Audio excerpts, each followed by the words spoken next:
time.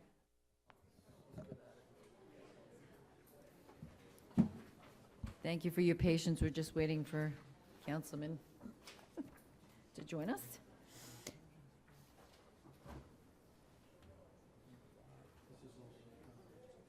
We're going to have to, like, tell him. I have to tell him to go to the men's room.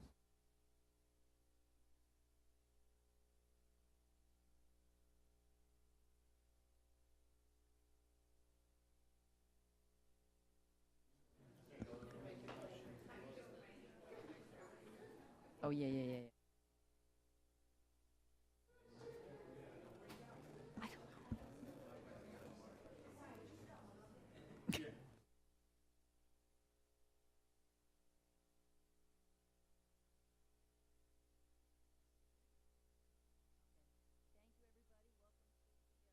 Orangetown Town Board meeting of, oh, we have to make a motion to get out of executive session? I'm sorry. Can I get a motion to get out of executive session? I'll make a motion. Pick one. I don't know. Tom made it and Brian didn't. Okay, all in favor? Aye. Okay, good. Okay, so welcome to the Orangetown Town Board meeting of October 25th, 2022. Town clerk on a roll call. Councilman Tom Divany. Here. Councilman Paul Valentine. Here. Councilman Jerry Vittori. Absent. Councilman Brian Donahue. Present. Supervisor Teresa Kenny. Here. And we will have the Pledge of Allegiance from Councilman Valentine. I pledge allegiance to the flag of the United States of America and to the republic for which it stands, one nation, under God, indivisible, with liberty and justice for all. Okay, some real quick announcements. We are having the Veterans Drive-By Lunch on November 11th from 11:30 to 1:30. So for any veterans out there, you can email veteran@orangetown.com and reserve your box lunch, or call the supervisor's office, and Allison will be happy to take your order. Early voting at Town Hall is starting this Saturday, October 29th, through Sunday, November 6th. Remember, there is no voting on the 7th. Sometimes people get confused about that, and then Election Day is the 8th. Voting is at Town Hall, all early voting, and then you go to your regular polling place on actual Election Day. We have two presentations. First, we have the John H. Sikor American Legion Post 329 Pearl River plaque presentation for Braunsdorf Park War Memorial in honor of Captain Philip T. Esposito. So can I get... Here they come. Okay, so I guess we could jump to number 11, if you want to vote on this, even though we didn't workshop it, it's accepting the donation. Okay, so, thank you, gentlemen. We're just going to vote on the agenda items. So if we jump to number 11, it's to accept the donation for the plaque for Braunsdorf Park War Memorial in honor of Captain Philip T. Esposito. Again, the John H. Sikor American Legion Post 329. We do have a proclamation, but if I can have the town board get a motion to approve it? I'll make a motion. Paul Valentine, second. I'll second. Brian Diney, all in favor? Aye. Okay. So, gentlemen, what Thank do you. we Thank you, got? Yep. Supervisor Kenny, Town Council members for inviting us here to present this plaque that's been a little bit overdue. Captain Esposito grew up in Pearl River. He attended St. Margaret's School, went to Albertus Magnus, was a graduate of West Point. He was killed in action in Iraq in 2005, along with his XO, First Lieutenant Lou Allen. We have a plaque to present, as just discussed. At this point, I'd like to turn over to Larry DeCaro, who will present the plaque to you. And he served, coincidentally, as a member of Post 329, he served in Vietnam with Captain Esposito's father. So, Larry? Oh, look how beautiful. It's pretty heavy. There you go. Oh, wow, that is heavy. That's your neighbor? Larry. Could Larry say a few words? Absolutely. I was with Tom, his father, in School of Americas, which was set up after the Cuban Missile Crisis in '62. And John F. Kennedy was very concerned about the 31 countries in Latin and South America. So he set up the school called School of Americas.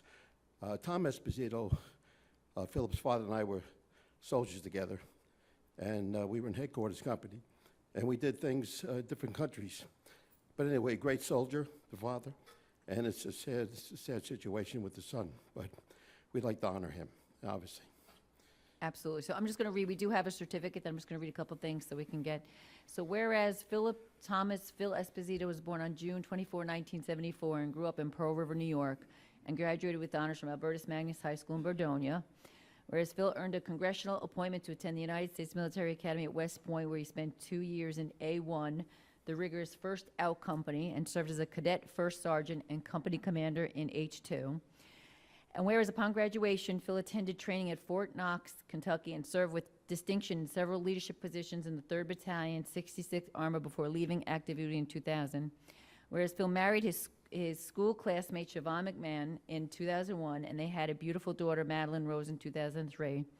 And whereas after September 11, 2001, Phil returned to active duty to support the National Guard efforts in New York City, and in 2004, he was deployed as the Rainbow Division Headquarters Company Commander, stationed at Forward Operating Base Danger in Tikrit, Iraq.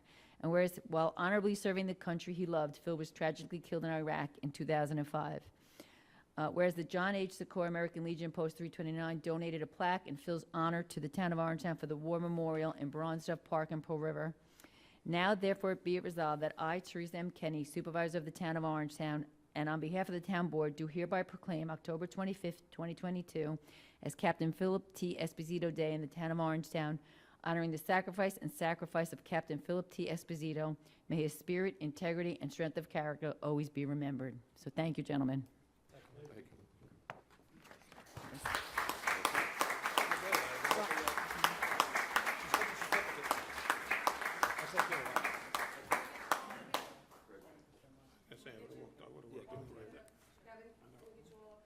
Oh, okay. Sorry? Picture up front. Larry, come on up front.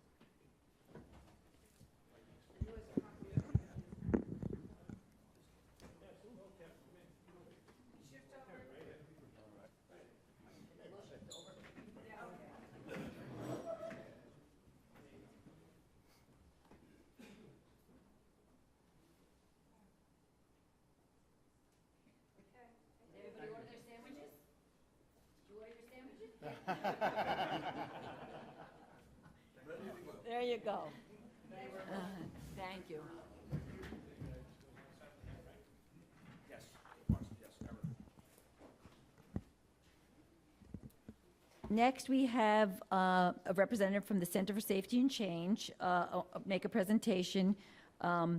October is Domestic Violence Awareness Month, and shame on me, when I went and did the walk last week, I realized that we had not done anything at the town of Orangetown, and the Center for Safety and Change has always been something I've been involved with through the years, and so I thought it was appropriate because I think a lot of us think it doesn't happen in our town and that it only affects certain neighborhoods, when we know that that's not true, that domestic violence is a problem everywhere, sadly to say. So what the Center for Safety and Change offers is a lot of people don't know about. It's an incredible service. They have a 24-hour hotline to call, both preventative and, of course, to help people. So, Nikki Hines, I appreciate you coming on such short notice. When I realized that, so I'm calling her to ask her to come on Tuesday. But I appreciate you being here. If you just want to get up and say a couple words about the center, what they do, and let everybody know, what you guys can do for them if they need help. Good evening, everyone. Thank you, Town Supervisor Teresa Kenny, and all of you councilmen for inviting us. I think you did my entire presentation, I'm just saying. As you were saying everything, I was like, did she I read actually my had the mind? Did she go paperwork, through all the and stuff? I left it, so I was like, oh, do what I can remember. So as she said, that my name is Nikki Hines. I'm the Director of Community Engagement for Racial and Gender Justice at the Center for Safety and Change. As Town Supervisor Teresa Kenny said, we do have a 24-hour hotline. We do a number of things. My department is the Training, Outreach, and Education Department, where we go out to different schools, we go to different organizations, and we talk about all of our services, and we give education on the services that we provide. We also have our SADA program, which is Student Activists Ending Dating Abuse. We have Teen Dating Violence Prevention Program. That is where we go into the schools and we give lots of presentations to the schools. It's so that we can stop it before it gets somewhere else. All of our services are free and confidential. We have a legal department that gives all of their services for free. They do divorce, immigration. I'm sorry, I should have probably introduced my, my partner here, Helga Lamarche. She works in our SAFE program. I'll let her say a couple of words, but I also brought you all some material on our services so that way you know what they are and you know that you can give our number and our things to people that you come in contact with. Hi, everyone. My name is Helga Lamarche. I'm the program manager for Safe Parents, Safe Kicks, which is a collaboration with Child Protective Services, and also I'm a program manager for Special Victims, collaboration with the DA's office. Thank you so much for having us today and for having us here. She already gave a lot of information about the services that we provide, but I just wanted to let you know that 1 in every 3 women experience any type of abuse, can be physical, sexual abuse.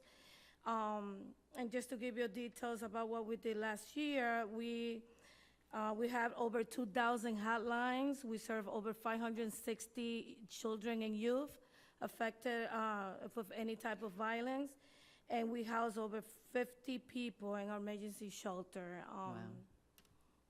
Anything else? Yeah, that's it. I do want to thank Town Supervisor Teresa Kenny and Allison for coming out to our walk, Shine the Light. That is a now annual walk that we do to walk in solidarity and honor victims and survivors of domestic violence.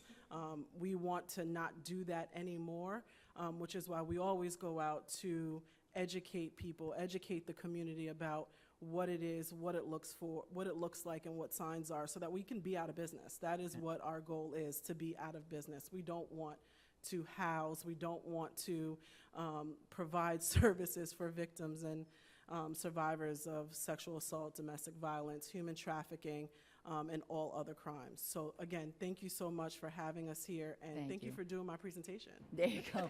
I am going to just say, you do have an event coming up on this weekend on Sunday. So it's the walk the rock. Oh, we Yeah, do. Thank you. So, look, I'm telling you, I think she kind of secretly works for Center for Safety and Change. We do have an event, Walk the Rock, this Sunday. If you visit our website, it has all of the information on there. There's a lot of events and things that we do. The other piece, thank you. The other thing that we do is we have a group called Men and Boys. It is to get men and boys to be true allies in this work and to have conversations about what it is that men and boys can do to end this. So I think, did I say it all? I'm gonna ask you. I think so. I think so. Oh, I do have a proclamation. See, I was almost going to have you do my job. Okay, so I'm just going to read this again. I'll try to summarize. It doesn't take so long now. In the town of Orangetown, in recognition of the critical work done by survivors, domestic violence programs, and victim service providers, I urge all citizens to actively participate in the scheduled activities and programs sponsored by the Center for Safety and Change and other community organizations to work toward the elimination of domestic violence. Whereas more than 20,000 calls are placed to domestic violence hotlines nationwide every day, and whereas 1 in 3 women and 1 in 10 men experience sexual violence, physical violence, and/or stalking by an intimate partner during their lifetime, and whereas domestic violence is prevalent in every community and affects all people regardless of age, socioeconomic status, sexual orientation, gender, race, religion, or nationality, whereas domestic violence can result in physical injury, psychological trauma, and even death, whereas the impact of domestic violence is felt not only by individuals and families, but by communities and the nation as a whole, whereas the town of Orangetown joins others across the state of New York and nationwide in supporting domestic violence victims and survivors, the advocates and organizations who serve them, and holding offenders accountable in town of Orangetown. Now therefore be it resolved that I, Teresa M. Kenny, supervisor of the town of Orangetown, and on behalf of the town board, do hereby proclaim October 2022 as Domestic Violence Awareness Month. So there you go. Thank you. Can't deny it. Thank you for all that you've done.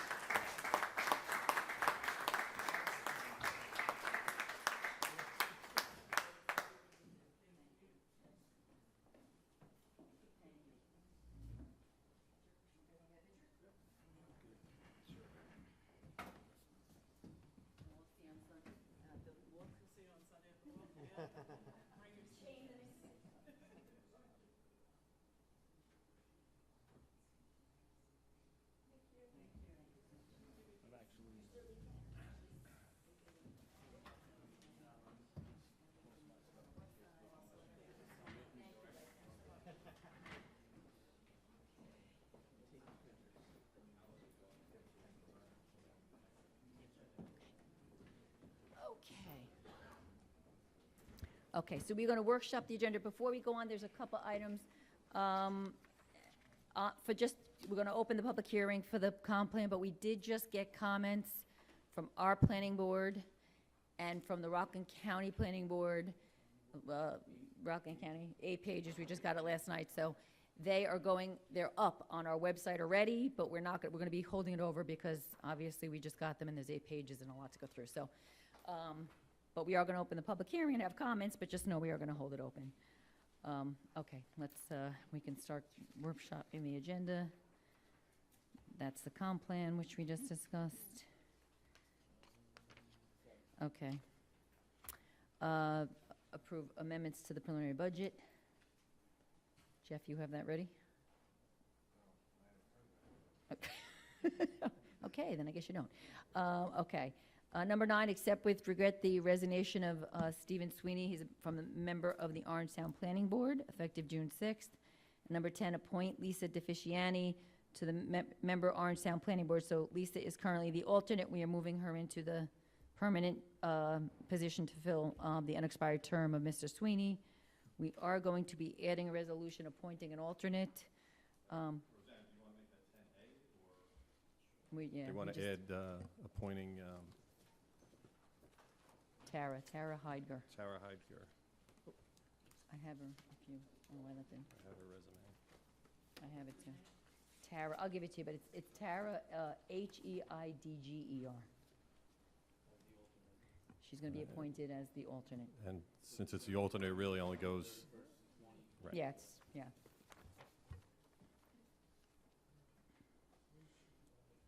Okay, number 11 we already did. Okay, number 12, we are going to be pulling number 12. Basically, we need some additional information from the formerly known as OMM, but the Orangetown Metro Sports Club. So our town attorney is going to follow up, but pending that, we're going to pull number 12.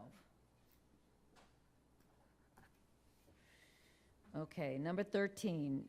This has to do with the H&A property, which, as many of you have been paying attention to, has been something we've been very involved with for the last 2 years. As of 5 o'clock today, H&A had still not signed the agreement with the chosen developer, despite them basically complying and doing everything that was asked of them, and the property continues to fall into disrepair. So if you look at the resolution, it talks about the fact that there's been now violations, oil spills, sinkholes, vandalism, taxes not paid, lawsuits, water turned off, electric turned off. So the town is starting the process to, if need be, to do eminent domain for the property. So that's what this resolution deals with. It basically goes through the history, how long it's been going on, what we've been doing. There is still an outside chance they will sign the agreement in the next day or so, but pending, if they don't do that, the town is prepared now to take what we're trying to avoid, the extreme step of eminent domain. So that's what that resolution is. Anybody have questions for Robin, anything on that? Nope. Number 14, we had gone out for an RFP for a parking study for what's the former village of South Nyack. Parking down there is a bit of a problem. We have all sorts of issues. So we decided to bring in a professional. We got 3 proposals. Essentially, we ended up with the LaBerge Group because they had done the dissolution. They had worked with South Nyack hand in hand. They had worked with us on some of the dissolution projects. So the thought was that they may be best suited to kind of pick up where they left off and run with the parking study for South Nyack. So that's what that is. Number 15, approve the reclassification of a position in the Highway Department for Michael O'Sullivan, basically maintenance supervisor automotive. Number 16, approve funding. This is moving funds over for the town leaf removal overtime budget for this year. 17, authorize the agreement with New York State DOT for the North Middletown Road pedestrian link project. This has to do with the Middletown Road project, which had everyone so crazed there for a while. Basically, for the funding for it. Personally, I think it's looking great. Is Jim here? That's looking great. We're in the home stretch there in the Middletown Road project. We'll get there. People are loving those the left lane turns, the one on Blowout Road and things like that, so anyway, people just need little patience. Number 18, create the position of Senior Recreation Supervisor in Parks and Recreation. This was something I think we discussed, and there was a labor management meeting. Appoint Christine Smith Bernardi to a clerk probationary in Parks and Recreation, effective November 7th, 2022. Accept with regret the retirement of Mike Daly, a senior grounds worker in Parks, Recreation, and Building Maintenance, after 35 years. Accept with regret retirement, Mark Albert, senior recreational leader, Parks, Recreation, Building, and Maintenance, after 30 years. Is Eric here? What are you doing to those people down there, Eric? They're how many kidding? He's looking at these. Two of them, 30 and 35 years. Lend assistance. We have lend assistance to the Nyack Halloween Parade, which is this Saturday, October 29th. So he promises to be a good time. Approve additional banking depository with the New York Class Program, which basically our finance director determined is paying higher rates than some of the other depositories. And then we have the audit, and then we will have an executive session after that. So do I have any? I'll make a motion to open the public hearing. Yeah. Allison, does anyone sign up for anything? And for anything? I'll second. We're doing the public hearing. Yeah, she's getting the. No, we might as well open up the public hearing on the Yeah. comp plan, I right? think this could be long. Because we're going to hold it over anyway, so. Yeah, so actually, you want to make it up and make a presentation? Everyone, do we vote on it? Oh, we didn't make a motion. No, no, you're right. Somebody made a motion, somebody. Okay, Well, all in favor? aye, Aye. thank you.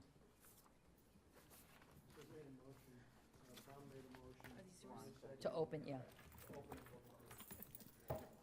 Yeah.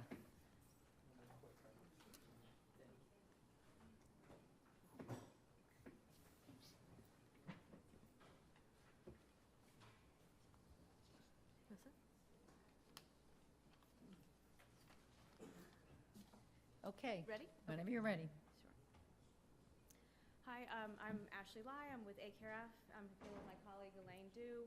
We also worked with the Workshop, who's not here this evening, to prepare the comprehensive plan over about the last year with the Comprehensive Plan Committee.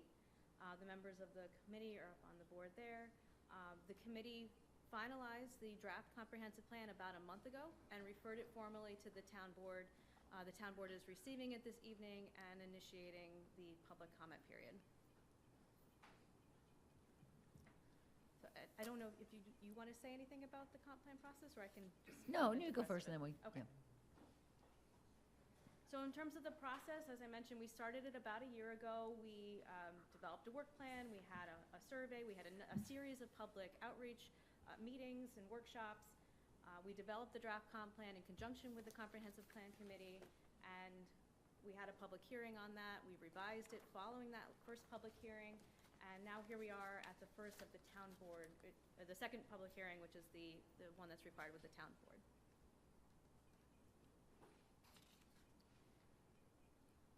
This is just an image of one of our early public workshops. As part of this, we had an online survey.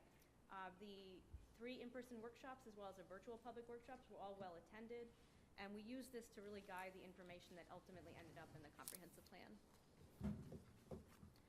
As part of the plan, we broke it up into several main categories, the first being land use and zoning. The key strategies here were and recommendations are to improve the readability of the zoning code, consolidate some of the zoning districts, and restructure the use and bulk tables. And just as a guideline, the comprehensive plan is basically the blueprint for what you want to see within your town. It is not the zoning law. So it provides the basis for what a future zoning update might include. The details of that zoning would happen when the town actually undertakes updating the zoning. But it's based on the goals and the strategies that are outlined in the comprehensive plan. Also recommends some updates to the Route 303 overlay district for clarity and enforcement. We recommended updating the nuisance regulations such as minimum buffer, noise, light, and odor regulations to improve resident quality of life. We recommended updating the special permit and conditional use permit standards to adjust current uses and concerns, particularly for warehouse and distribution centers. There were a lot of comments on those issues through the public comment period. We recommended that there be developed design guidelines for facade, signage, and streetscapes. We heard a lot of concerns from the public about preserving and protecting and enhancing the characteristics of each hamlet.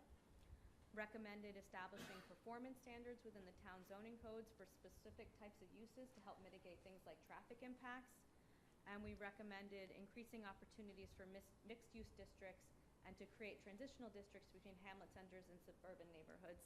And that would be potentially to allow some gentle density around the hamlet centers.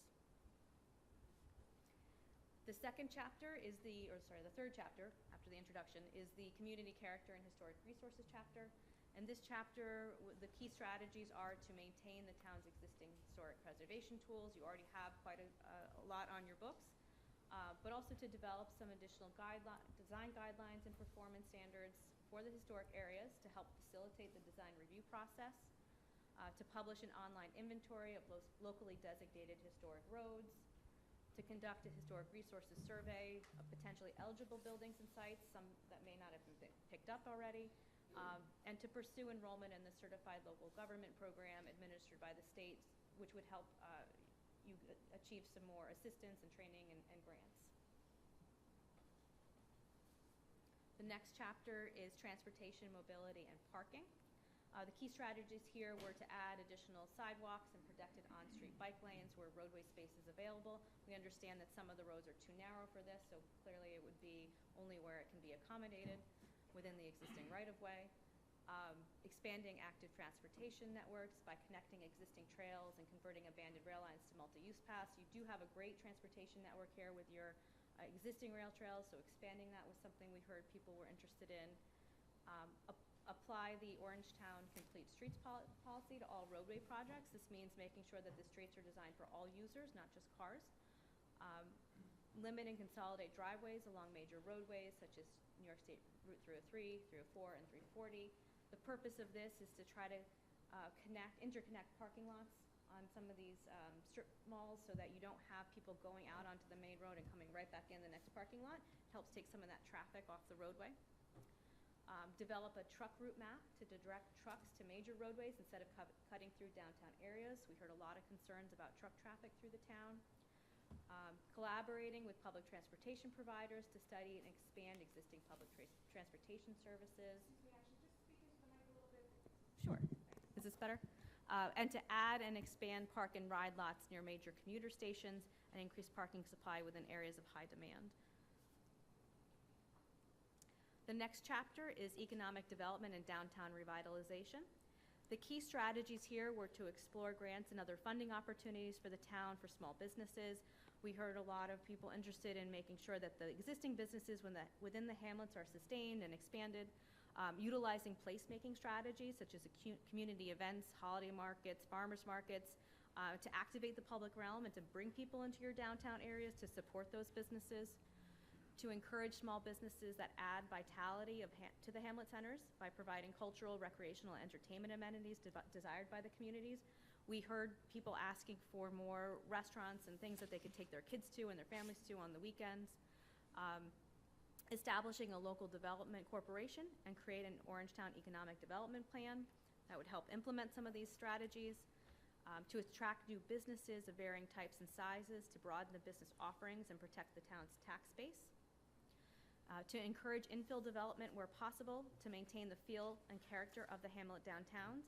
And by infill, that means if you have a site that is underutilized, the infill would be designed to be slightly higher density, but within the context of these existing blocks. So not creating something that would be out of character with the rest of the street. And then to evaluate short and long-term economic impacts of COVID pandemic on the businesses in Orangetown, such as work from home and hybrid work trends. So making sure that your zoning and your regulations are keeping up to date with the types of businesses that the town is attracting today. The next chapter is open space and recreation. Here, there was a very detailed inventory of all of the open space and recreation uses within the town. The key strategies here were to use cluster development and conservation easements to preserve large contiguous areas of open space and protect environmentally sensitive areas, to develop a viewshed protection ordinance, to recycle underutilized areas and obsolete infrastructure for recreational use. That coincides with the recommendations in the traffic chapter for reusing the rail trails or using the old rail lines.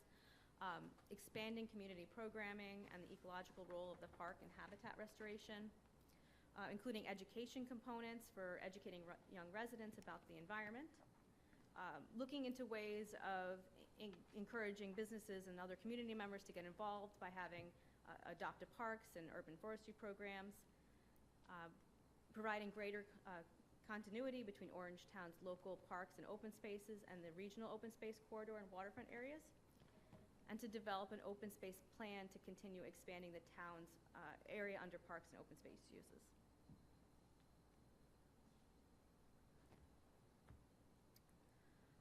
The next chapter is dedicated to sustainability and climate resiliency. This chapter laid out a number of sustainability and climate resiliency strategies, including establishing a climate working group, looking at ways to mitigate harmful impacts of flood events. We heard a lot of concerns about flooding throughout the process, updating the regulations to make sure that we're promoting flood-safe practices such as managing stormwater, recommendations to mapping the stormwater within the town, looking at strategies to improve the water quality by addressing root causes of contamination and protecting wetlands and watersheds, to expanding on existing stormwater public awareness to make sure everyone's aware of when the stormwater is getting caught within the street outfalls, where that's going, reducing carbon emissions and promoting healthier air quality, and to limit the use of fossil fuels as a source of energy supply and incentivize the use of green building technologies for new development and projects.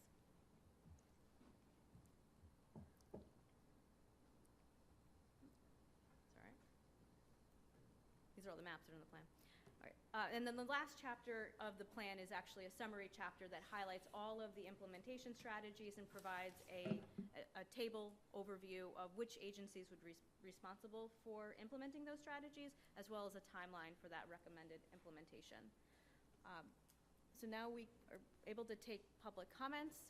Recommended 5 minutes per speaker. Each speaker may speak once.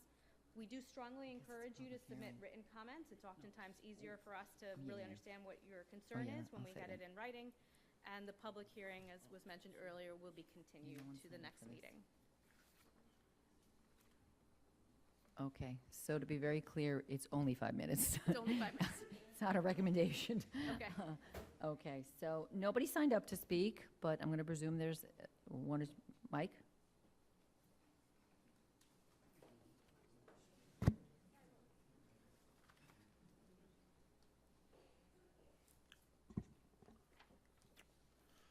Good evening, Supervisor Kenny, members of the Town Board, Michael Mandel, resident of Pearl River.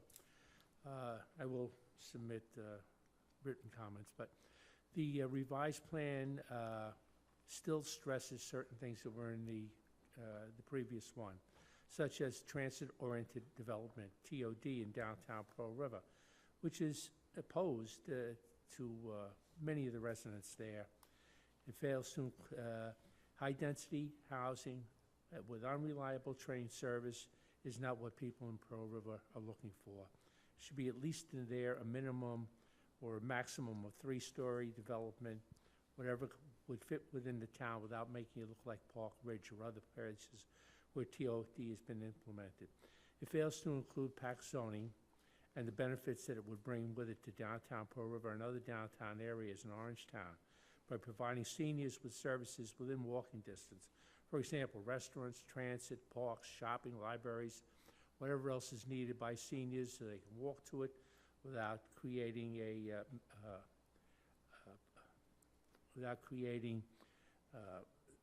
problems for them.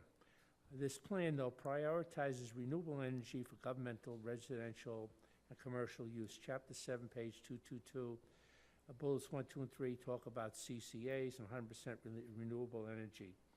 At this time and in the near future, this is unattainable. Elon Musk, the founder of Tesla Automotive that produces electric vehicles, said, "It will take 20 years to build the infrastructure needed to support electric vehicles, let alone buildings, etc." California, with its weather and topographical assets, has seen major problems with a rush to EVs and other renewable projects. Rolling blackouts, bans on overnight charging of EVs. Secondly, minerals needed to produce batteries, solar panels, wind turbines are mined and produce environmental concerns in the areas in which the mining goes. Third, most of the solar panels are produced in China, and their life expectancy is not cost-effective, especially when you take into account replacement and recycling costs. In addition, supply chain issues are of concern. One last note, water and EV vehicles do not mix as seen by the number of vehicle fires in areas flooded by Hurricane Ian. This problem, until solved, should prevent the idea of buying EVs for emergency use. This section should be amended to include other power sources and eliminate referral to CCAs, which has proved in this town to be a totally unreliable source of energy, in my opinion. I'll mention that at the public portion. So thank you for your time. Thank you. Okay, who wants to speak next? Show of hands. Wayne?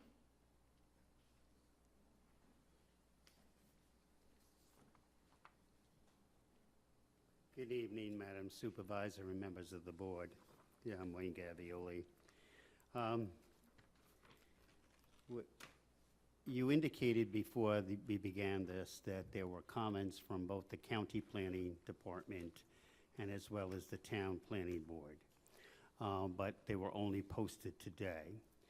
Therefore, we did not have the opportunity to review those, and therefore we're at a severe disadvantage at this point in time.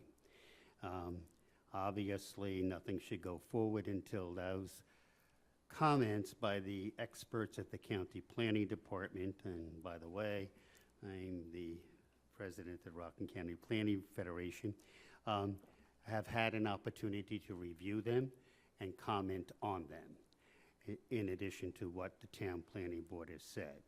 So to go forward at this point in time, it would be premature. Master plans are a vision of what you want the town to look like. And in particular, what do you want the town of Orangetown to look like? The increasing concern throughout this county is density, road congestion. What I see in some of this plan is increased density, increased road congestion, parking lots, parking garages. That's not the vision for the town of Orangetown. That's not what any of you were elected to provide to us. It is very important to keep in mind that on August 11, 2022, I did provide written comments concerning the proposed plan. Some of them, I think, have been incorporated, others have not. For example, the consolidation of districts. That is being done because the planners have no knowledge of what happened there. Mr. Eustace was a member of the town board at the time, asked for a change of the zone. They changed it to R15 with the provision that there would be some open spaces. Now we want to consolidate that so the open spaces are not there. That is not a good idea. We do not need congestion. We do not need the town to be overrun. We do not need any of that. The town of Orangetown is the most lucrative and most important town in this county. Everyone is envious of it. You can change things, you think you're going to make it better. Let me take you by the hand and walk you through Ramapo. Let me take you by the hand and walk you through Ramapo. It's a disaster. I'm involved in 3 litigations over there. What the Court of Appeals said when I defended this town master plan, 4 judges of that Court of Appeals said to me, you know what's wonderful about this, Mr. Gavioli, is you have a diversity of uses. You have high intensity and you have very low intensity. And yes, the hotshot firm from the city of New York argued against me, but the 4 judges voted for me. That's what we must keep in mind. And I think that to proceed at this point in time without having had the opportunity of looking at the remarks of the Rockland County Planning Department, who are all experts, all engineers, would be premature at this point in time. Thank you. Thank you. I did, yeah, I just for, I did, I just want to make sure I said what I thought I said. That we are going to be keeping it open because the comments just came in, so we are on the same page there. Maybe I wasn't, The comments came in yeah, basically. yesterday and today. I've skimmed over them, but the county has about 8 pages of Yeah, comments. and that came in close to 5 o'clock yesterday. Yeah, there's no way we're gonna vote on this tonight. No.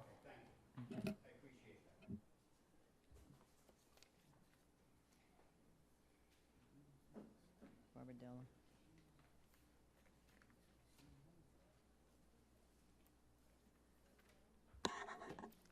Barbara Dello Blavelt. I would like to begin by thanking our supervisor and town board for having a hard copy of the 3rd version of the draft of the comp plan in the library. And I'm grateful that you're going to not vote tonight, but give us more time to not only learn at this meeting, but then share that information with all the residents who did not participate in the surveys. I'm going to jump around a little bit because it's almost like you could use 5 minutes on each chapter. But one thing I wanted to mention is senior housing. We're building a lot of senior housing, and generally I like the idea, even though some of it's too expensive. But who will live in that senior housing and all those multifamily, senior housing or multifamily? After the post-war generation and the pre-birth control generation die off, because there's not so many seniors coming up as, you know, in the future, because it's a different social time. I wanted to comment a little about, let me get right to this.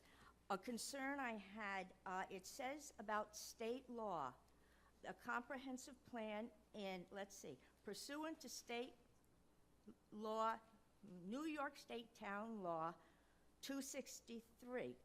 And it says all regulations, zoning, subdivision, natural resource protection must be in accordance with the comprehensive plan. So, I mean, our supervisor is an attorney, and Mr. Divney's an attorney. And does that mean that the zoning we put in place must be in compliance with some of the stuff in that comp plan draft, particularly the multifamily, that we don't like? And it also says that this is based on local priorities for land use patterns. And if you look at the plan,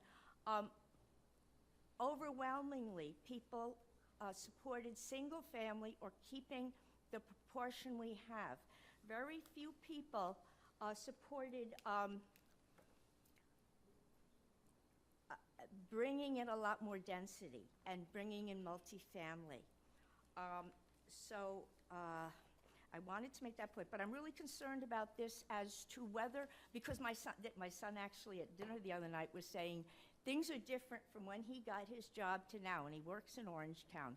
And he said it used to be if someone asked you to shovel something, you'd get up your shovel and you'd do it. And he says now the new people coming in say to him, that's not in my job spec, I don't do that. I'm going to sue you if you make me do that. So I'm wondering, are people going to be able to sue if the zoning doesn't go what's in the comp plan? Okay, so on environmental, I wanted to say that, I got to find it now. We have to look at needs, we have to look at people's fears, we have to look at costs, but most important, we have to look at, does all this money being spent by all this industry that has been created, that didn't even exist when I was younger, that pays my husband's salary, does all of the programs actually work? That's what I want to know. I talked to my cousin who is a NASA scientist down there, engineer, and I said, well, what's the problem? I says, you know, trees, when they get into the ground, they emit gases. And I says, you know, in the time of dinosaurs, there were no people, there were no car emissions, and there was still weather changes. And what I said I said, well, what do we do to really stop the problem? I said clotheslines, they save energy, but everybody wants dryers. And he said, well, if you eliminate all the people, you'll eliminate a lot of the problems of the emissions going into the environment. And I says, well, I don't, you know, that doesn't sound too good to me. I kind of like being alive. And, you know, with, we use plastic, we can't use plastic bags at stores, but we go home and use saran wrap. So, okay, I guess I'm done, so I'll have to come back. I'm glad you're having another meeting, and I will try and submit comments. Thank you. No, we don't allow that, unfortunately. No, only 5 minutes. Okay, no one signed up. Anybody else? Eileen?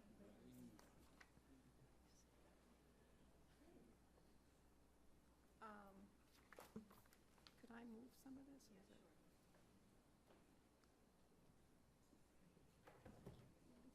Sorry, I'm just going to slide it in here. Yes, hi, good morning, or afternoon, evening. Whatever. 2 grandchildren today, I'm like that. Okay. This is like my 4th comp plan or master plan. I started with Manny Emanuel.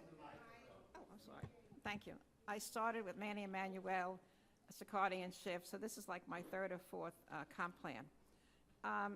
What I found when I read the draft plan, the areas that I really was concerned with are pages 63, 66, 67, page 75. All of these pages or subjects have to do with transitional districts to include townhomes, apartment housing with rental space. Most importantly in this draft is the recommendation that our zone should change to really impact Orangetown. I think we are the most desirable town in Rockland County, and I agree with Wayne when he said that. But this plan has to be adopted by you after you have your comments from the Rockland County Planning Board. I think you'll hear from the community that we want to remain single-family homes. We have senior housing, we have Torp Village, Dowling, and Courtwood right now that service our communities well. I think after you hear all our comments and you start to really listen to what the residents of the community want, you'll really find out that we still want to remain the type of community that we are right now. I have a friend that just recently moved to Ridgewood, New Jersey.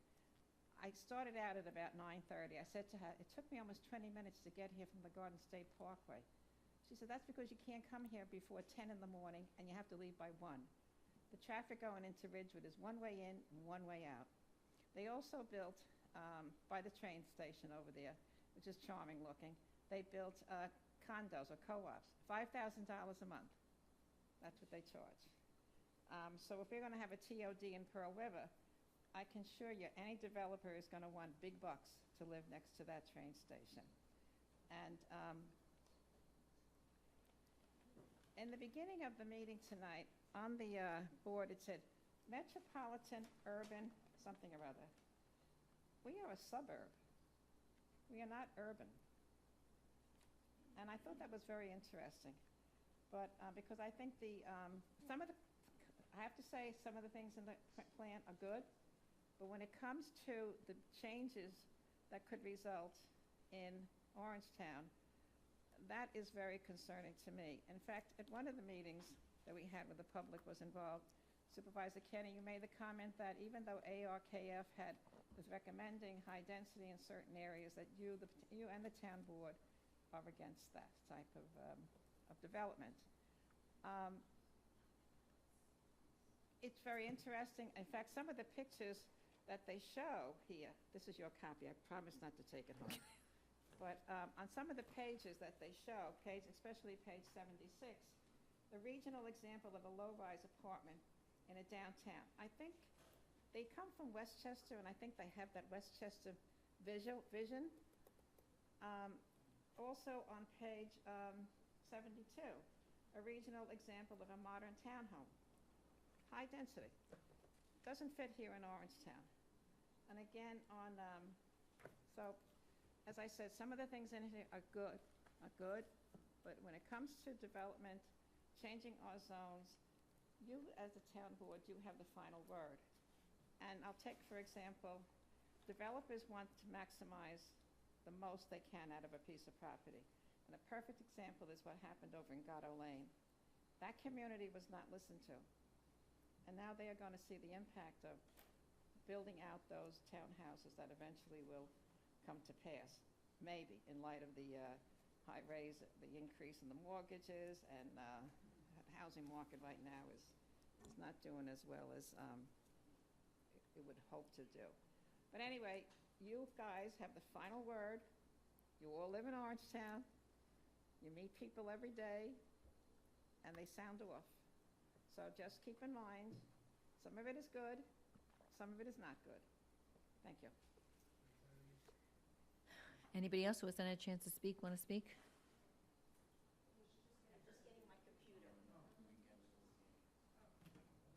Okay. Larry, after, next.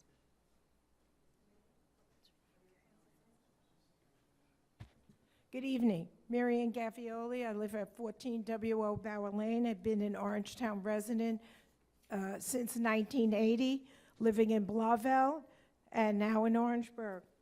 Both premises I lived in were built on 1 acre zoning because I wanted to have open space. My concern is this page 65, which I don't think it really changed much from what we had before.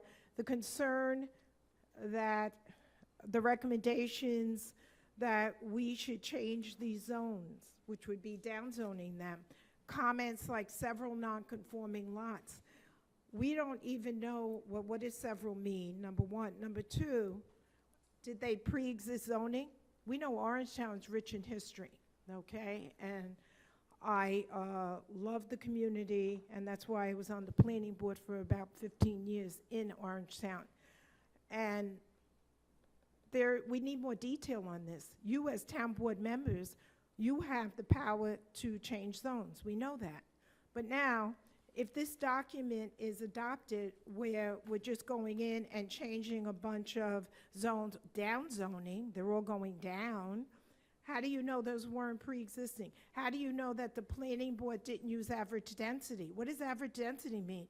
It means that some of the lots will be more than what the zoning requires and some will be less. And there was a whole plan for a subdivision that made sense for drainage and ingress, egress, all sorts of things. But we don't have that information. So my concern is that on this page, we need more detail, okay, on these situations where we're suggesting, the consultants here are suggesting that you downzone parcels. We don't even know what the parcels are, several parcels. Are they 10 acres? Is it a 1 acre parcel that's going to go to R15? So are there going to be 3 more houses? Or is it 10 acres, which is 30 more houses, which can overwhelm an area? So those are my comments, and I don't know if we get that information from the consultant going forward, or this is just general, but I don't think the town board should adopt anything like that. If somebody wants to come in for a downzoning, let them come in before public input, and we know exactly where these parcels are. That's what I have to say. Thank you. Thank you. I think Ashley's going to try to explain. Yes, I can take that question. So there is a recommendation in the comp plan. We did go through and look at some of your zoning districts where there were clusters of undersized lots. So let's say that just throwing out a number example, let's say the minimum lot size was a 1/4 acre, but a lot of the lots within that district were just under a 1/4 acre. What that could mean is that the people living within those residences, if they wanted to put a small addition on their house or a deck or something, that could potentially trigger the need for area variances because they're undersized. So the idea here is to right-size the zoning districts for the lots that are there, not to create a situation where you could add new lots, just to make it easier for the people who are already living there to make improvements to their homes. So if it means to reduce. Okay, I okay, was we're not going going to answer I your don't, we're not question. going to go, that's going to be counterproductive, so. Okay. Cer- Okay. Okay. Thank you. Right, Okay, but if you have a Ashley, situation. it's not worth getting into. Okay. Don't even. Wayne, we're not going to get into a back and forth. You can, So, okay. No. Okay, okay, we're not going to do this. Thank you, Ashley. Thank Is anybody else who has not spoken want to speak? Larry, you wanted to speak? Okay, Larry, please. Thank you.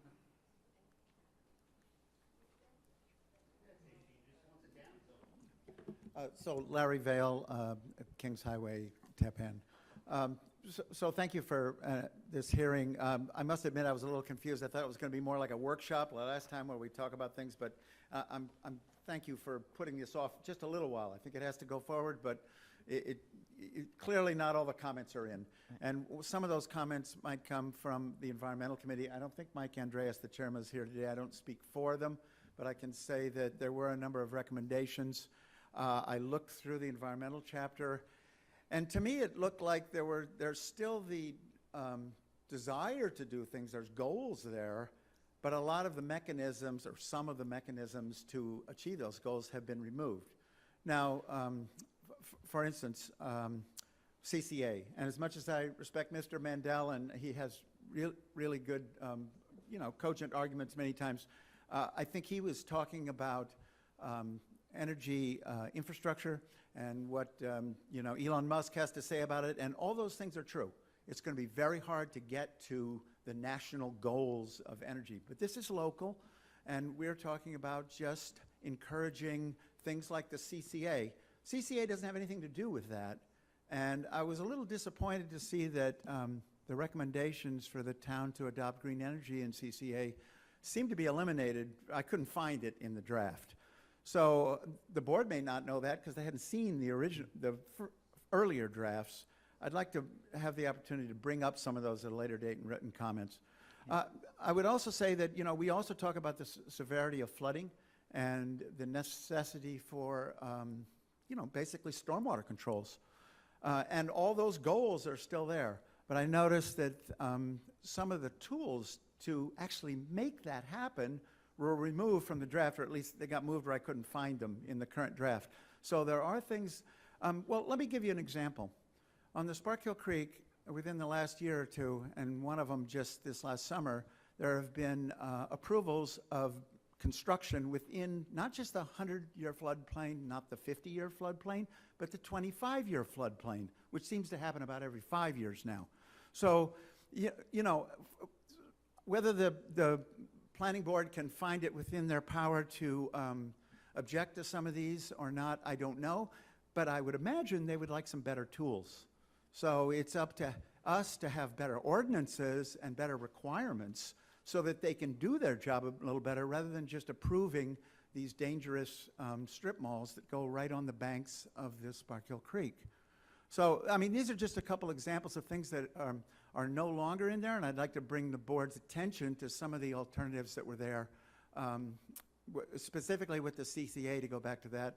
I would say, I understand we don't want to ask people to pay more than market rate for their electricity. I mean, it's a hard thing to do.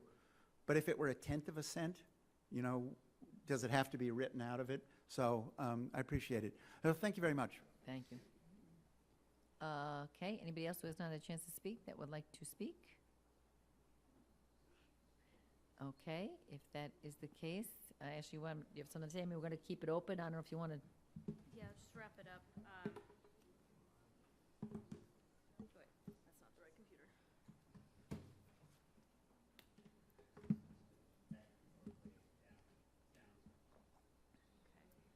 So where we are in the process is all of the comments that were received this evening, all the comments that we received from the planning board and Rockland County Planning, as well as any written comments that will come in over the next month and up through the next meeting, will be reviewed and categorized. We'll go over them with the town board. The town board will determine which comments get incorporated into the plan, what things in the plan need to come out or get modified, and then ultimately the town board will consider it for adoption. Also, as part of this process is we need to complete seeker. So we have drafted the environmental assessment form that will be provided to the town board, and that will be something that needs to be reviewed prior to the adoption as well. Will that be available to the public? Yes. Of course, absolutely. Yes. It's a long form with a supplemental, yes. So everything's going on the website, right? There's a thing, yeah. Yeah. No, it hasn't been submitted yet. We have the No. draft. Yep, I will be everything is on, providing it. on the town website. We have a whole thing for the comp plan, so it's going to be on there. Here's the website for the comp plan. All of the documents that have been submitted to the town are posted on this website. So once the EAF is submitted, it will be posted to the website as well.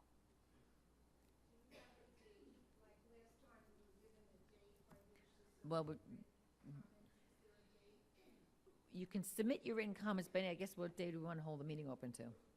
I mean, you guys got to have time to read the county and whatever. November 15th? No. Does anybody have a calendar? 15th or the 29th? The first week in December? I mean, the first meeting in December? Everyone time to put in their comments and. Does anyone have dates over there? December 13th. December 13th? Paul pointed out we're in the middle of budget. Okay, so, December 13th. yeah, we're gonna continue the hearing to December 13th.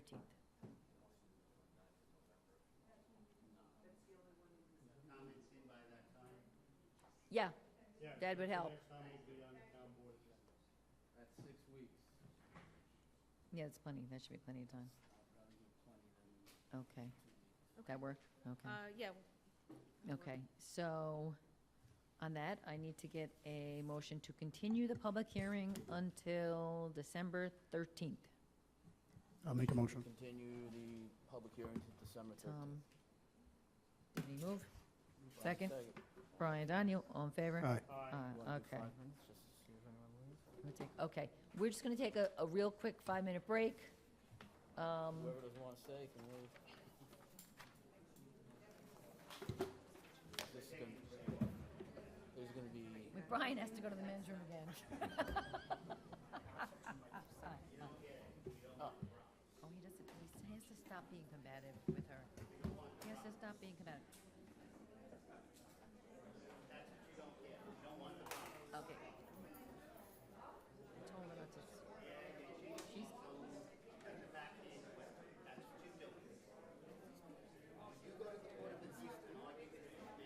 I mean, you know, it's poor, he needs to stop. He's like combative with her.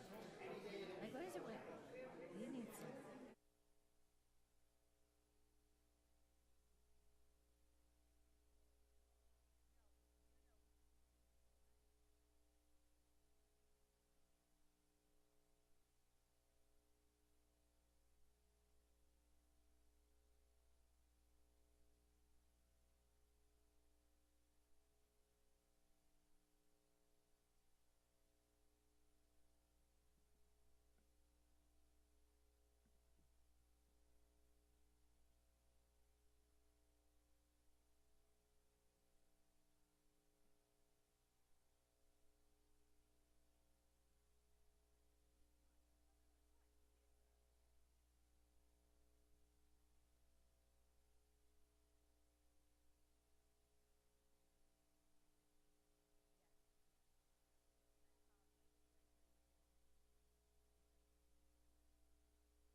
So, Rob, we are continuing the budget till the next meeting, November 15th?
Motion to open to continuation of the public hearing from October 11th on the preliminary budget. Moved. Second. I'll second. All in favor? Aye. Okay. No one signed up again for the budget. Is there anybody out there who would like to speak on the budget? Preliminary budget? Okay. The preliminary budget. The preliminary budget. Okay. Yes. Okay, so Motion to close. motion to continue. Continue. Right? Yeah, because you're approving the budget. You are gonna, I'm sorry, you're gonna close on the preliminary. Yeah, this The budget agenda hearing seems, will be the budget will be heard on November 15th. so that's number 6. All right, so I make a motion to continue the public hearing to You November don't- 15th. I'll second. All in favor? Aye. Okay. 7 is removed, but number 8, we're approving the preliminary budget. All right, for now. Moved. Second? Second. All in favor? Yeah, so that's the preliminary, but then you guys can do whatever you, little hearts desire. Okay. Okay, public, we're back over to the public comment. Can I get a motion to open the public comment? Moved. Tom Divany, second. I'll second. Paul Vaughn, all in favor? Aye. Okay.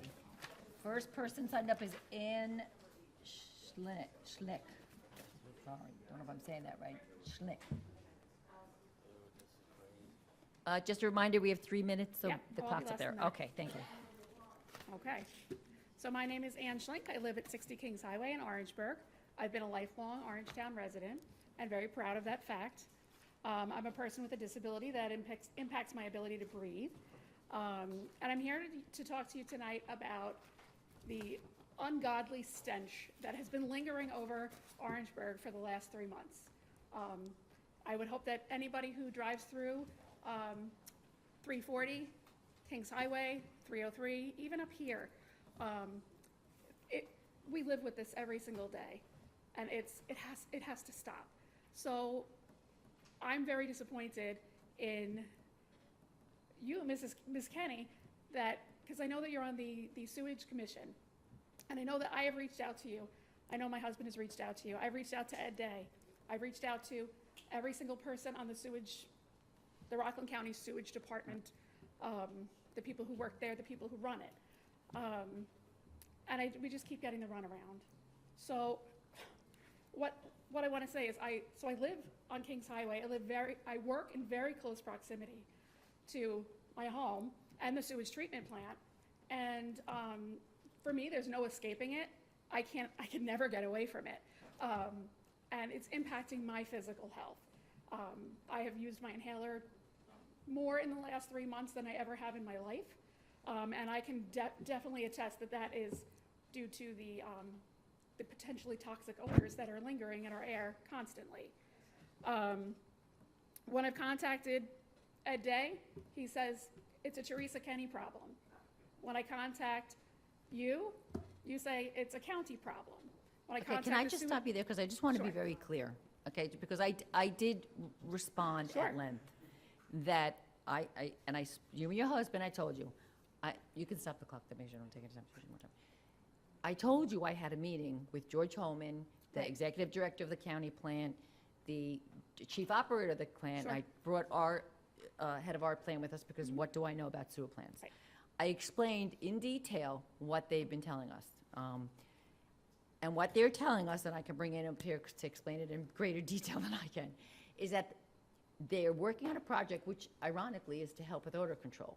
They encountered a problem. As you know, the DEC's been there. Oh, I Sent them a know. notice of violation. Yes. So, no, I'm All right, sorry. relax Let me yourself. finish, and you'll have your 3 minutes, and you can say whatever. The DEC issued a violation. Mm-hmm. They have jurisdiction over it, not Orangetown. I am a commissioner. I'm one of 10. George Holman will tell you, I've called him, I've texted him, I spoke with Mike Saber. You know, I have a lot of talents, but fixing sewer plants is not one of them. So I'm going to the people who have jurisdiction and control over it, the DEC, who did issue a violation against them.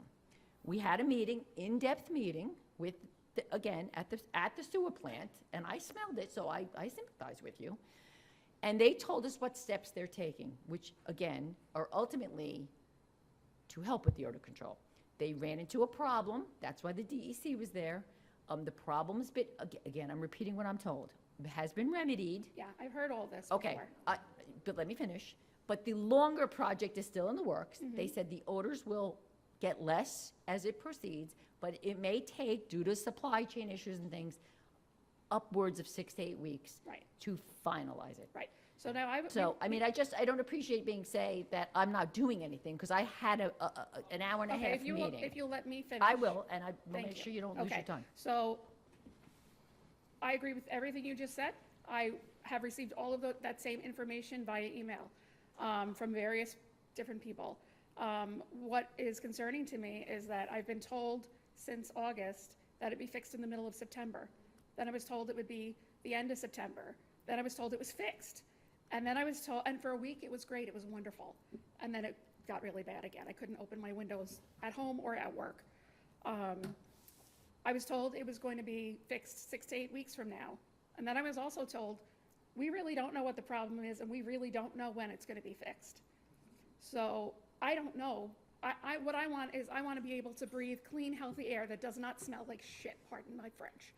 And I want you as a member of the Sewage Commission to represent the people of your town that we pay taxes to and we live here.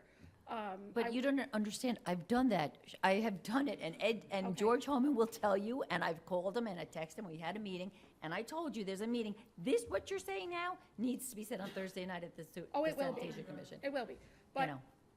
regardless, I think that the air is potentially toxic. George will give you more information about that. It's definitely not healthy, and it needs to end. And if you'd like to come, anybody would like to smell what I'm talking about, please come to my house, okay? We were smelling it up here, so I can Oh, I only know. imagine that it was. But it's even worse down there. Right. Okay, thank you. Don't start me yet.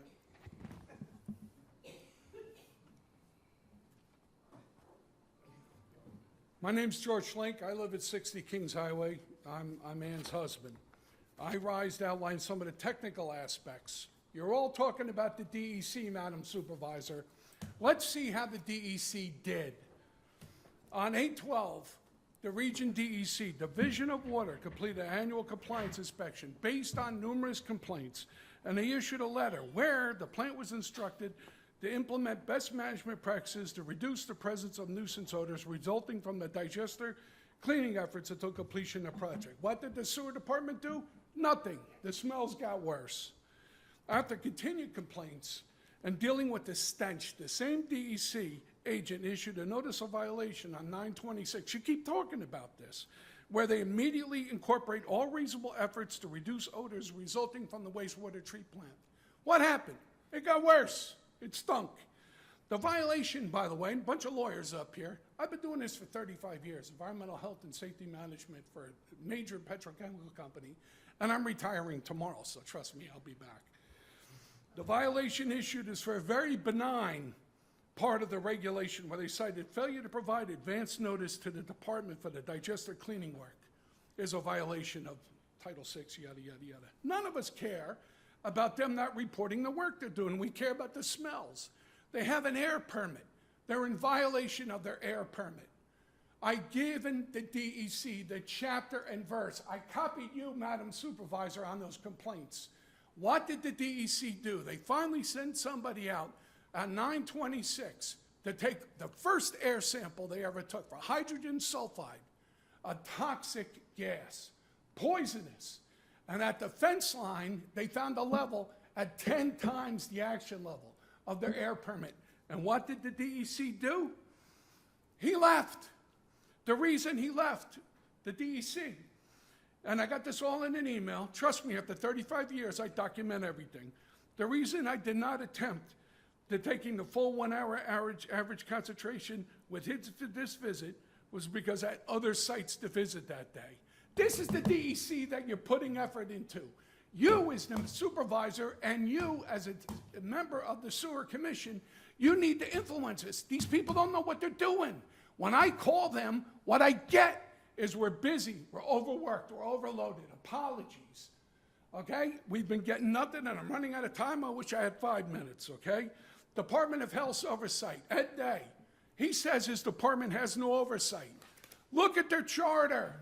They were supposed to be out there testing. They're supposed to be out there evaluating that site. Ed Day supports the point that they don't have to do anything. So we're sick of it. 10 times the limit of a poisonous toxic gas.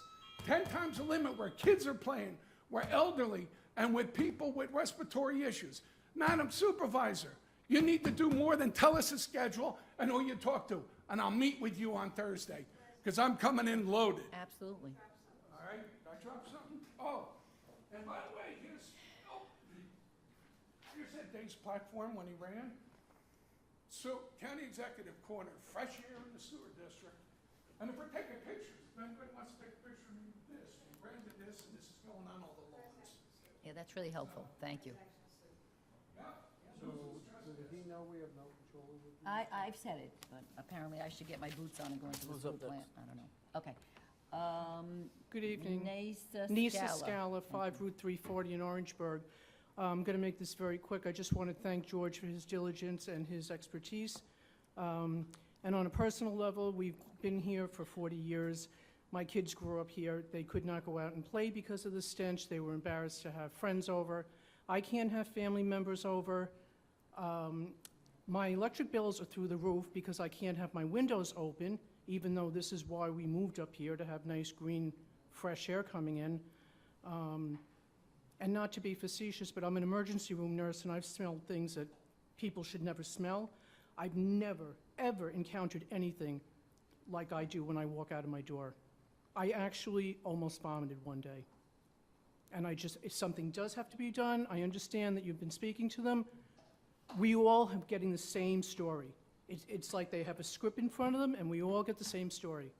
So I don't know what it's going to take to get this changed. Thank you. Okay. Mike Mandel?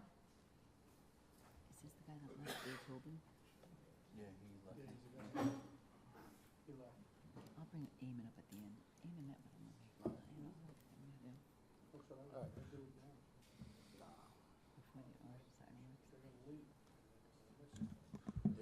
Good evening Supervisor Kenny, members of the town board. Okay, Mike, I'm sorry, can I just, Oh. as you're leaving, I was going to invite Eamon, if you want, if you care to hear what our. We're gonna bring in our sewer guy. You wanna wait 2 minutes? I mean, he met with me with them, and he may be able to enlighten more than I can enlighten about digesters, and thank you, Mike, I'm sorry, they were getting ready to leave, and I don't know if they want, they leaving anyway?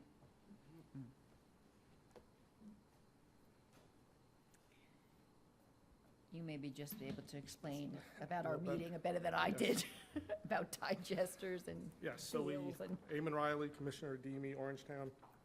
We met earlier this week with Rockland County Sewer District, as Madam Supervisor stated. They took one of their digesters offline to do repairs, and then they ran into some issues, process control issues when they did that. The violation was for not notifying the DEC that they were taking it offline. They should have notified the DEC that they were doing that work. They've also got a separate project where they're doing odor control. And I believe they said it's about a $30 million project that they're in the process of doing. They swore to us that as time was moving on in the next 6 to 8 weeks, that the smells would get better and that they were aware of the problem and that they were diligently working to get it better. In terms of the digester, once they lost that process control, it is difficult to get back. And that's what they were working to maintain, to keep the odors down. In terms of timeline, they were saying 6 to 8 weeks. I don't have any reason to believe that they won't attain that timeline at this time. They seem to have it a little bit under control, but it was bad. It was bad for a long time. Without going into too much other, technical detail about it, they did seem very aware of the situation. They seemed that they were willing to take care of it, and seemed like that they were on the right path, or felt they were on the right path to get there in the next 6 to 8 weeks. Yeah, I mean, it was very technical. Why hasn't any violations been issued by the DEC? The DEC, I mean, they love to violate us. Why don't they violate the county? that's a great question. I can't answer. I can't speak for them. I mean, if they're outside their limits on any of their permits, they should be receiving violations. I mean, I'm not aware of, what levels were tested outside, what what those limits were, who tested them. That was the first time I'm hearing anything like that. I don't know if anybody else has received anything or notified, or Rockland County notified us if they received anything in terms of that violation, but DEC should definitely be issuing a violation if they're outside their limits for odor or any of their process control. I mean, we just don't have much, we don't have any jurisdiction over it. Right. That's right. I mean, that's the I problem mean, there with is a it. meeting Thursday night that Yeah, I mean, in short, it was a process control issue that went awry.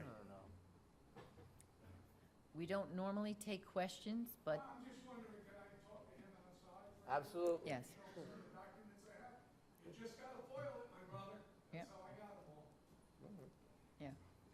So, Well, I mean, we wouldn't normally be foiling the other plant, but if you have it, if you want to give it to yeah, him. May I take? Your first time, I knew you were playing with this. Well, in his defense, he came with me because I knew they were going to be talking technical stuff, and I brought him along so that he could interpret for me. I'm more than willing to sit down and talk to him. You know, I mean, Eamon doesn't have any jurisdiction, but I appreciate you coming with me. The bottom line was, we don't have any jurisdiction, is what Amy said. So, Okay. go ahead, if Yeah, you'd like to sure. talk to him, go Yeah. ahead. Thank you. Just, Yeah, can you talk with him? Yeah. He will talk with you. he'll tell you, and if you give him copies, he'll pass them on to me, and I'll be happy to bring them up and hand them to George Holman on Thursday night. Oh, he's gonna get them Thursday. You don't have to. Okay. Good. Okay, thanks, Eamon. Thanks, Eamon. Okay, Mike, thank you for your patience. And Councilman Valentine was right. They violated us on, how many times with the sewer? Yeah. Didn't bother, I guess because it's county. Good evening Supervisor Kenny and members of the town board. My name is Michael Mandel. The Rockland Community Power Program, known as Community Choice Aggregation, or CCA, just sent a letter dated October 19th to participants, one of which I am, advising us as of November 1st or shortly thereafter, we will be returned to Orange and Rockland Energy Supply, a variable rate which is currently .1259 per kilowatt hour as compared to the CCA fixed rate of 0.1033 per kilowatt hour for an increase of 22%. The letter states, and let me quote, "This transfer has occurred because the current CCA program contract has ended and the new contract for renewable energy supply has not yet been finalized.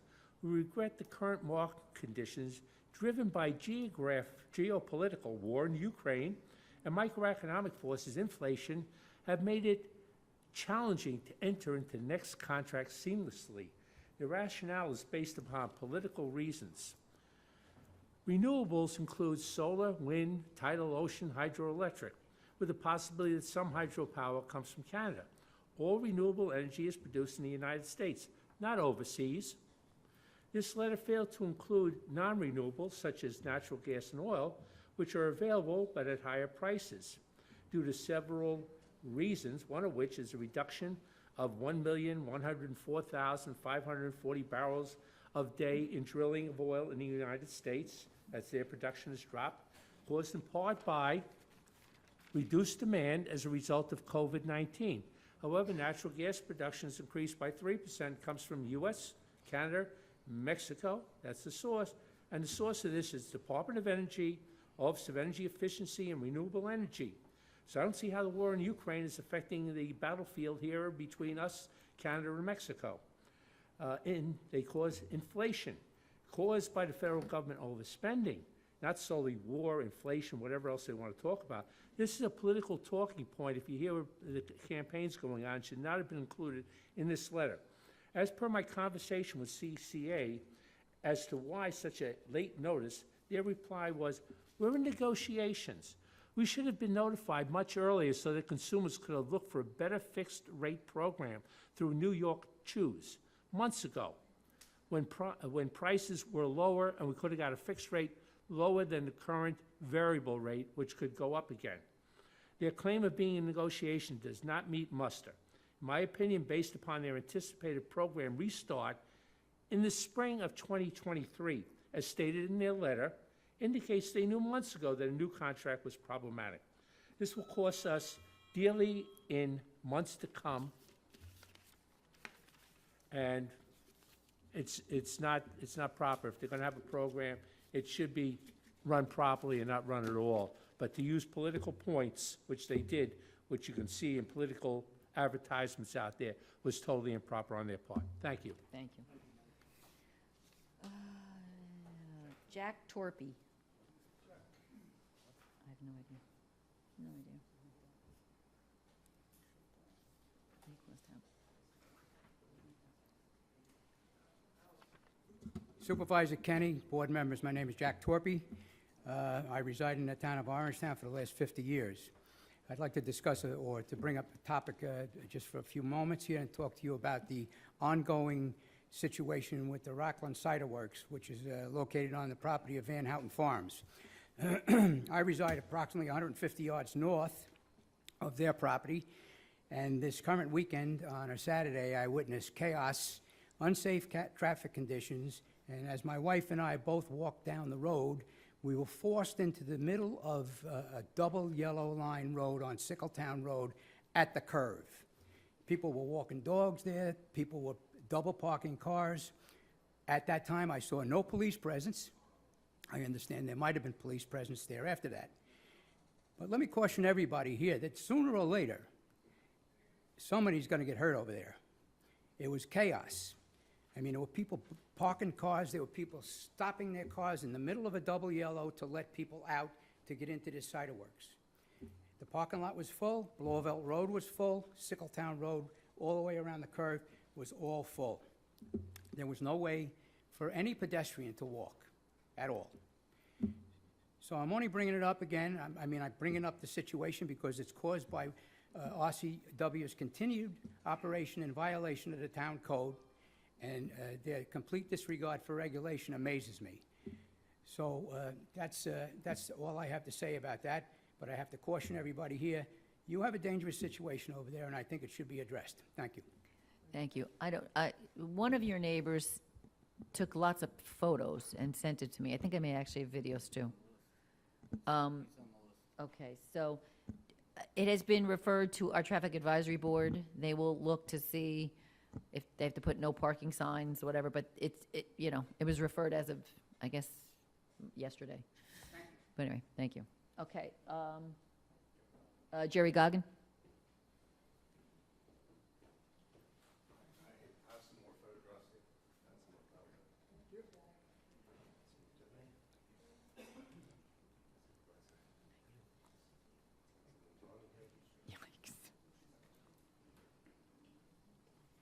So these are photographs, sorry, Jerry Goggin, 66 Sickletown Road.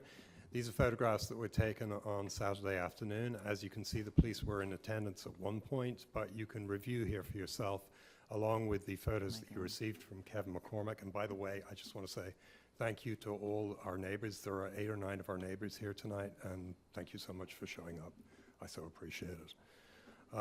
It was chaos, as Jack Torpy said. There were people in the middle of the road. There were dogs on retractable leashes running out across the double yellow line. There were people stopped. There were people going around them on the curve, et cetera, et cetera, et cetera.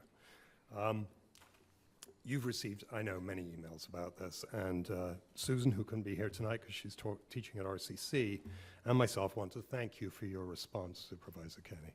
Thank you very much. I've seen some of your other responses as well, and I want to express my appreciation for them as well. Thank you. So you've seen the congestion here. Oh, by the way, you may not have heard this yet, though. There was a Rockland County Highway Department supervisor down there today saying what the hell was going on because they're tired of getting complaints about the traffic and the parking there. Now, by contrast, Rockland Cider Works, I don't have the specific thing here, but it's pretty amusing, are brazen in their advertising of this event and the use of it afterwards for advertising future events. So they talk about what a great event it was, how they had 2 food trucks there, which is not a permitted use, not zoning, about how they had live music there, and they responded to somebody who asked when you having more music, by saying, oh, the next event is the Saturday after Thanksgiving. So we know, if not before then, there's going to be another music event then. What else do I want to say? Some of the hashtags you'll find amusing. Cider, support live music, hashtag hard cider, hashtag local food, hashtag drink cider, hashtag New York food trucks, hashtag drink more cider. I think you get the way this is going, right? So people up there are having a great time. Nobody's disputing that. But it was interesting to hear you talking about zoning tonight and about a plan for the town and the appropriate location of things. And the problem is this cidery is not an appropriate location. It's in the middle of a residential district. You all know the details, of course. You've all seen the affidavits that you filed in the case where RCW has sued the town. That's really all I have to say tonight. I just wanted to bring all this stuff to your attention, and thank you very much for your time. I Thank you. appreciate it. Kevin McCormick?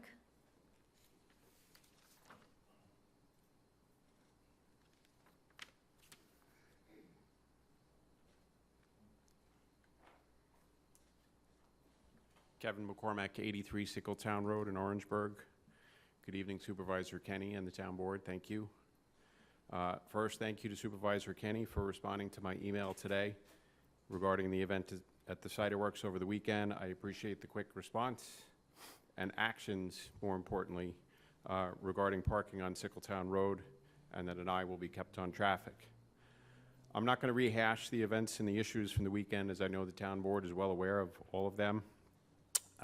Regarding Rockland Cider Works and its illegal operations. I would like to say, though, that the activities at Rockland Cider Works impact our entire neighborhood.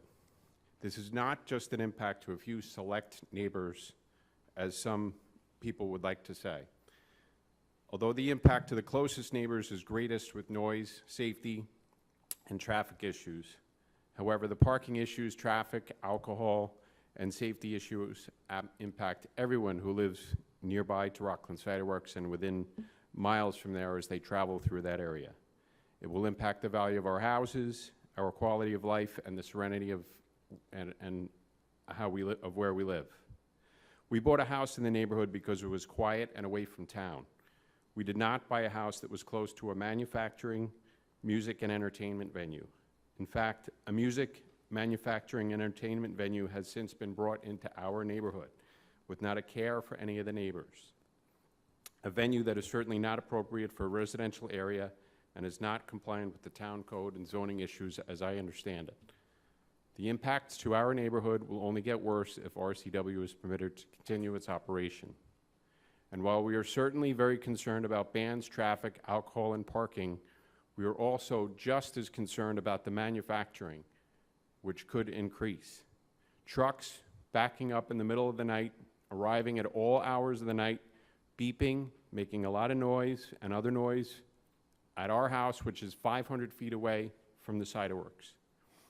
If RCW is permitted to operate and increase its production, I cannot even imagine the number of trucks and the noise that will come from all of this. We need to stop this activity now before it increases and causes more negative impacts to our residential neighborhood. Thank you very much for listening. Thank you. Teresa Scacco.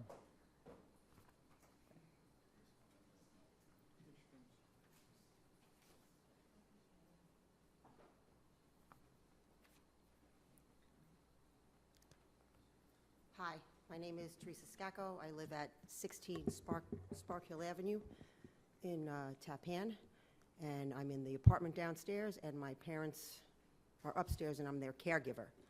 So my experience this past bunch of years since I've been there with the Orangeburg pipe and the tree that's directly in front of my house has been disintegrating.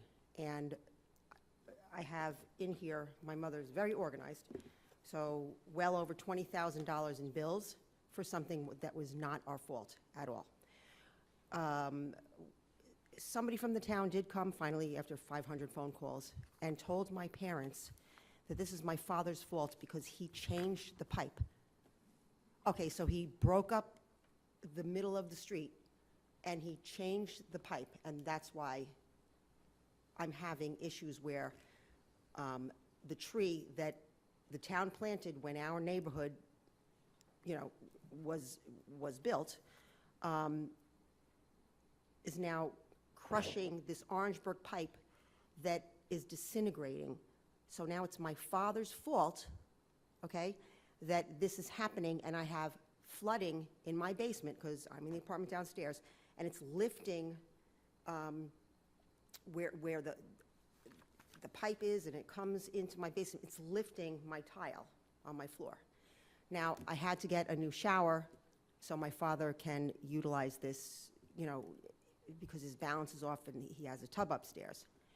And it was christened by storm a couple of months ago. It was over the summer, with all the tree branches all disintegrated, backed up into my brand-new shower, all over my bathroom floor. This has been ongoing for months, since the last tenant was there. So this is actually a couple of years, not even a couple of months, and it's getting worse and worse. So aside from the fact that somebody from the town came in and told my parents that, oh, well, my father changed the pipe, which is ridiculous. The last plumber that we had at the house, and this was over a year of trying to figure out what is going on, said to me personally, you have Orangeburg pipe, I live in Orangeburg. This is going to disintegrate. We can only replace the one piece from the sewer. It has to be maybe from like here to that table. And we're going to have to come back and we're going to have to replace the rest of the pipe. It will not be under warranty because we have to replace more pipe. You need to call the town because this Orangeburg pipe, and I'm not the only one who has experienced this, with this pipe that should have never been put in to begin with. This is a serious issue. $20,000 that they should have never spent. The tree needs to come out, and we need the rest of the pipe replaced. Thank you. Okay, I'm a little confused, okay. Does anybody else want to speak that didn't have a chance to speak? Eileen, we'll just go from right to left, we'll go.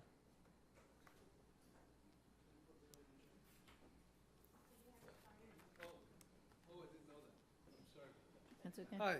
Hi, my name is Ted Mazzella. I'm really looking for some help. I'm representing three families who are here tonight, the Canzanares and Marucci's, who are neighbors of mine. And I'm going to read here, and I'm looking for some help on how to proceed on a lack of drainage problem where four adjacent properties on Spark Hill Avenue in Tappan meet, all right? And the problem has been around since the houses were built in the mid-'60s to the late '60s. Heavy rains cause water to accumulate at a low point where properties intersect. It creates a pond-like area, occasionally reaching a size of 50 feet long, 25 feet wide, and up to 12 inches deep. I have a picture of it. I don't know if it's appropriate to give it to anybody at this point. But You the can give it if pond you can wanna give- remain on the... You can give the picture if you want to give it. Okay, I Yeah. don't want to cut into my time. Yeah, oh, she'll stop it for you, there you go. Thank you, I'll pass it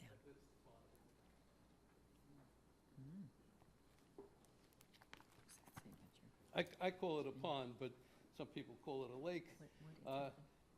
It can remain on the properties anywhere from a week to 2 to 3 to 5 months, depending on weather and the season. It's cold weather is particularly bad because the ground is frozen and it doesn't absorb the moisture. So unless the standing water is properly removed, the pond can be a breeding ground for mosquitoes, grass and plants underwater. Nothing grows there, it just becomes dead soil. A couple of years ago, we had geese landing there and setting up house for about 5 months until we were able to get it. So the original site plan was to have water from heavy rains drain off to a nearby town-maintained, I understand, storm drain in another neighbor's backyard. Through landscaping, this is supposed to happen through landscaping swales.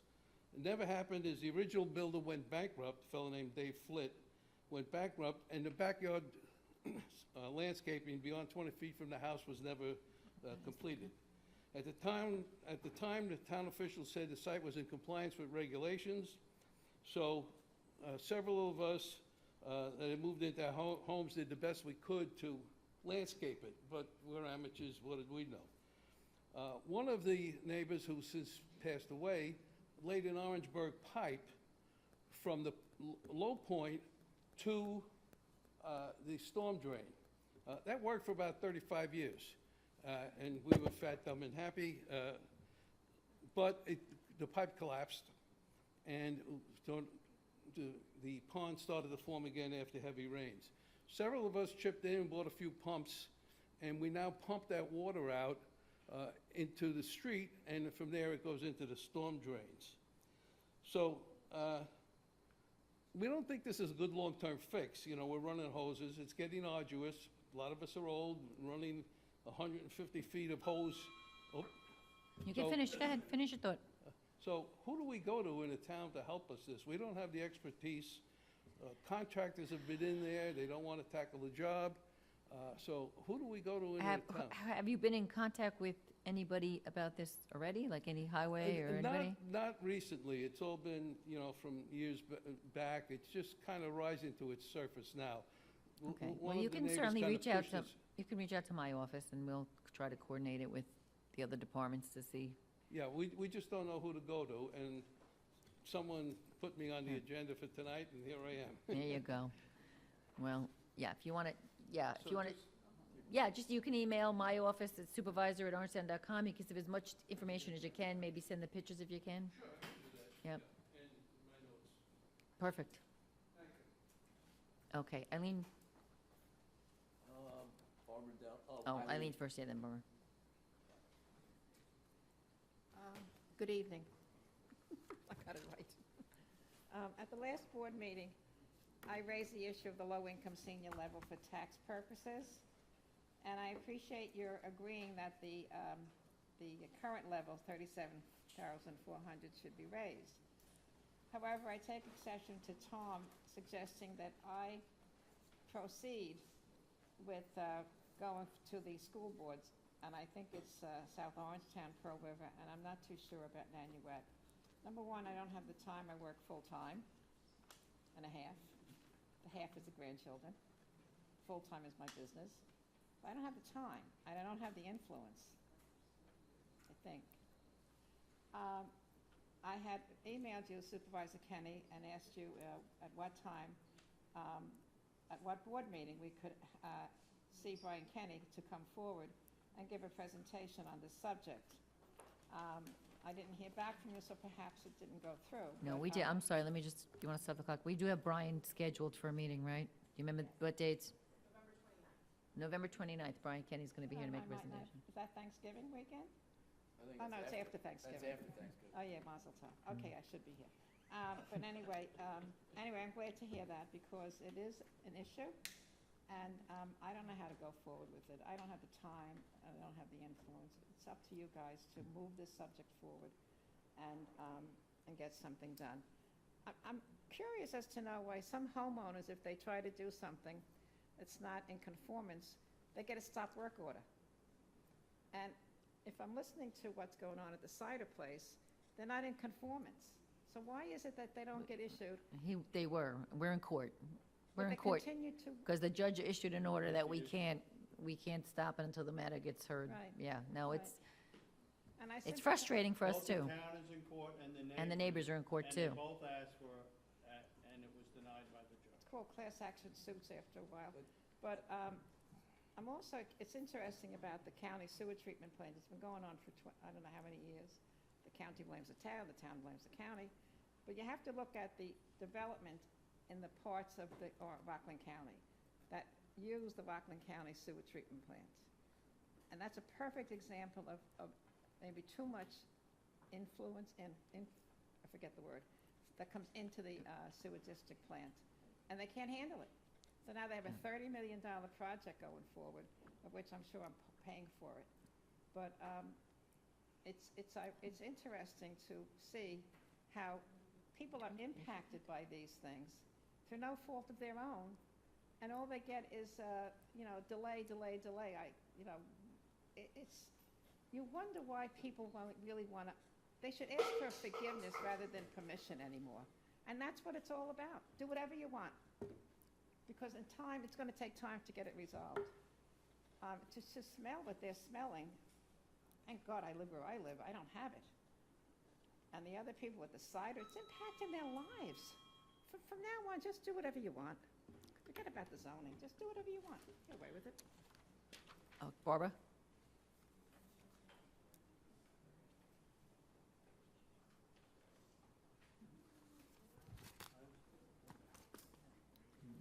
So since I I can talk about anything. I'm going to continue talking about the comp plan. When I started reading the newest version of the comp plan, I was pleased, thinking perhaps that finally the comp plan consultants were beginning to have a better feel for our love of our family, homes, and community. And I was further encouraged when I saw that the surveys and studies reflected what I had believed, that the overwhelming percentage of people in our hamlets want either single-family residential development or no change in the status quo regarding development. And that was in what was the results of the survey. And I just want to read you a couple quotes. Now in this current plan, transition zones between hamlet centers and single-family neighborhoods. That's page 2.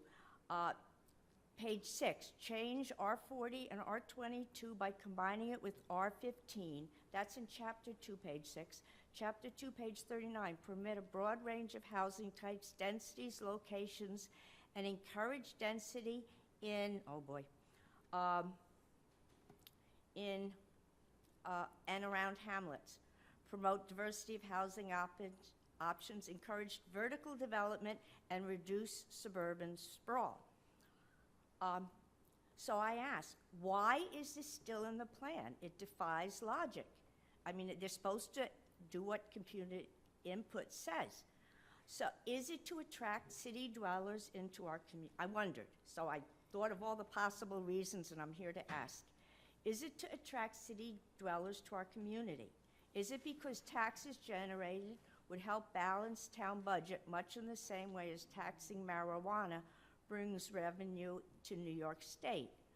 Do people who fail to buy Nyack College in order to create a self-contained pedestrian artist community with high-end condos, community centers, and shuttles to Nyack now need a new site?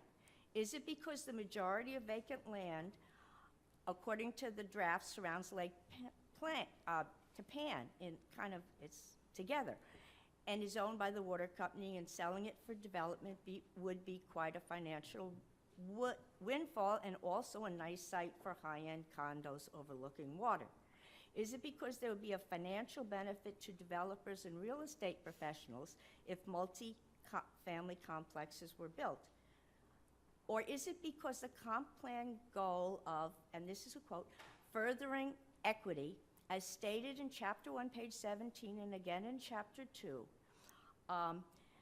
By the way, a quick trip to my dictionary explained that equity is different than equality. It is about fairness and sometimes using intervention, like government intervention, to redistribute resources and burdens fairly.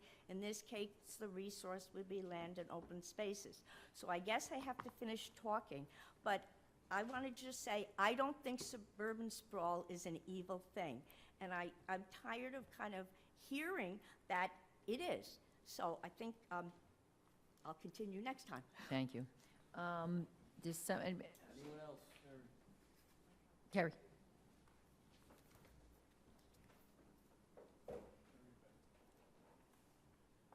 My name is Carrie Beckman. I'm a member of the OMSC Executive Board, and I'm here tonight because I'm interested in resolving an agreement between the town and OMSC. It's my understanding that this item is not being voted on tonight? No. Well, then I will stop my remarks there, and we look forward to a resolution together. But I did want to take a moment because I also heard that Mark Albert was recognized or mentioned earlier. And I just want to say I've been a volunteer with OMSC for more than 25 years now, so I had the opportunity to work with Mark, be helped by Mark many times over the years. And I can't think of a more professional and dedicated town employee.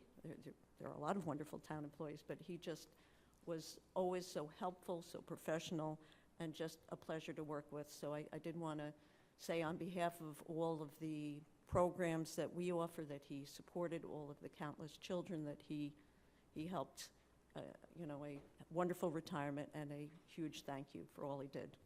Thank you. Thank you. Okay, anybody else who hasn't spoken that would like to speak? Okay, seeing no hands, can I get a motion to close? Tom Dimity moved, second. I'll second. Brian Donahue, all in favor? Aye. Okay. Okay, we're up to item number 9. Accept with regret the resignation of Stephen Sweeney from the Orangetown Planning Board. Motion? Moved. Second? I'll second. All in favor? Aye. Number 10, appoint Lisa DeFisciani to the member of the Orangetown Planning Board to fill the unexpired term of Mr. Sweeney. Motion? I'll make a motion. Paul Valentine, second. I'll Brian second. Donahue, all I'll in second. favor? Then we are adding 10A, and I did actually find her resume. Appoint Tara Heiger to the alternate member of the Orangetown Planning Board through the end of the year. I'll make a motion. Okay, second. And I'll second it. All in favor? Aye. We did 11.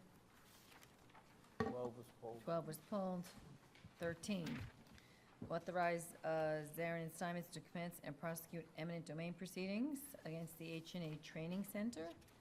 And if we moved, okay, Tom Divity moved, second. I'll second. Jerry Vitari, all in favor? Aye. Sorry. Oh, God. Who did she call We're Jerry? gonna get Jerry's. Who's Jerry, though? Who's she calling Jerry? I call Brian Jerry, I think, right? Wasn't it Brian? You know, he's usually sitting next to me, right?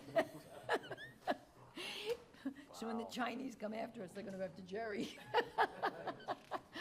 Oh, that was, Jerry. it's been a long night.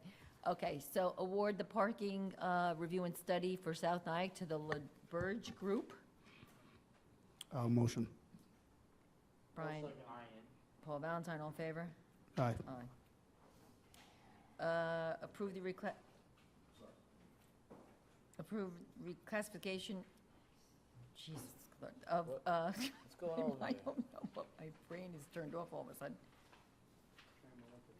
Okay, basically approve the reclassification of the position and appoint Michael Sullivan in the Highway Department, Maintenance Supervisor, Automotive. Motion? Moved. Tom Divany, second. I'll second. Paul Valentine, all in favor? Aye.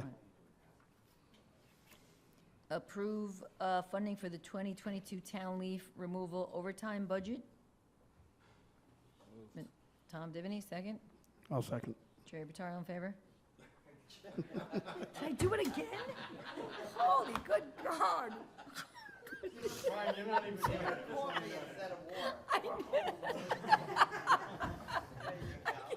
It's been a long day. I started my morning very early, so. it's Jerry been a- Vitari looks like he's older. I don't know who should be offended, you or Jerry.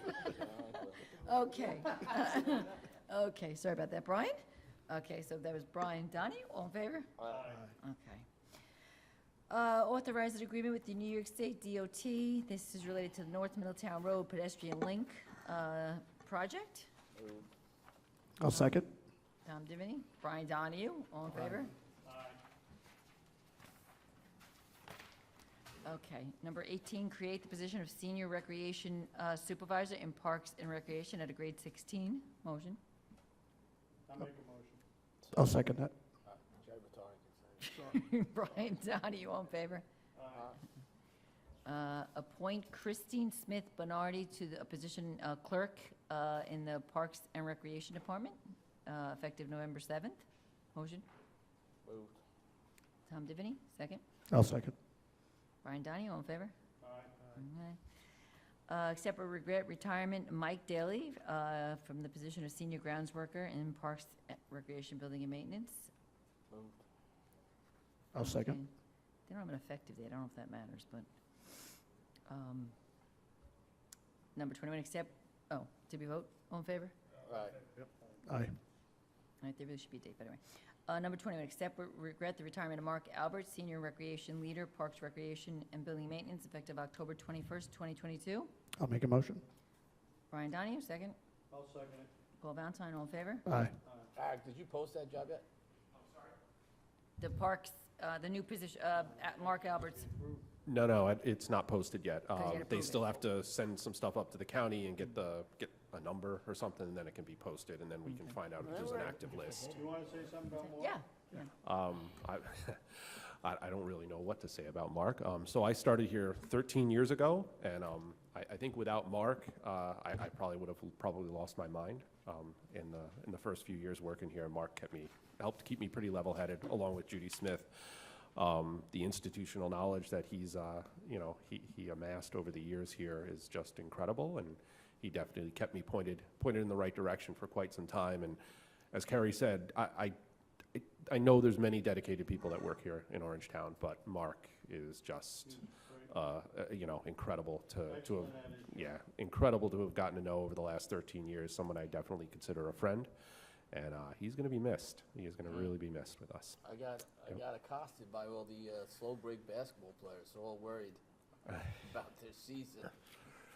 Yeah, that's, we're going to do our best to try to keep things moving forward. So we have to move quickly with the replacement and try to figure out what we're doing with some of the programs, because we've also had some of our seasonal and part-time people that have left along with Mark. So we're going to have a lot of spots to fill going forward. All right. Okay, thank you. Okay, approval and assistance to the 2022 Nyack Halloween Parade on Saturday, October 29th. I'll make a motion. Second. Brian Donahue, Tom Divany, all in favor? Aye. Councilor Teresa, just on number 20, the effective date should be October October 14th. 14th, okay. All right, October 14th. That's for Mike Daly, right? Mike Okay. Daly. Okay, number 23, approve for 22 additional banking depository NIA class program. Motion, Moved. Tom Divany, second. I'll second. Brian Donahue, all in favor? Aye. Okay, on the audit. Why is it so hot here? Chief, I had a meeting here this afternoon, I was melting. It is bad in It's here. why we need a new town hall. I think you should just turn on the AC. You can't just turn it off and turn it on, that's one of the problems. Okay, the audit for tonight's meeting consists of 2 warrants for $1.8 million. First warrant had 59 vouchers for $172,000 and was for utilities. Second warrant had 150 vouchers for $1.7 million. Items of interest, number 1 and 2, the applied golf contracts. Those are for 2 months. Number 6, Capasso, $80,000 for recycling. Number 8, CSEA Employee Benefit Fund, $33,000 for dental benefits. Number 16, Lothrop Associates, $51,000 for the new town hall. Number 17, NIPA, $22,000 for the streetlight project. Number 18, Department of Civil Service, $823,000 for healthcare benefits. And number 22, South Orangetown Central School District, $48,000 for pool rental. Any questions on the audit? Motion, accept the audit. Moved. I'll second. Brian Donahue, all in favor? Aye. And do we need an executive session, Mr. Town Attorney? No, I think it's too late. It's too late. Yeah. It's too late. Okay. Okay. Okay, then we can, we have no adjournments, which is nice for a while, so a motion to close. Moved. I'll second. Brian, that, all in favor? Aye. Ooh, it just Okay. got cool. Yeah, we can.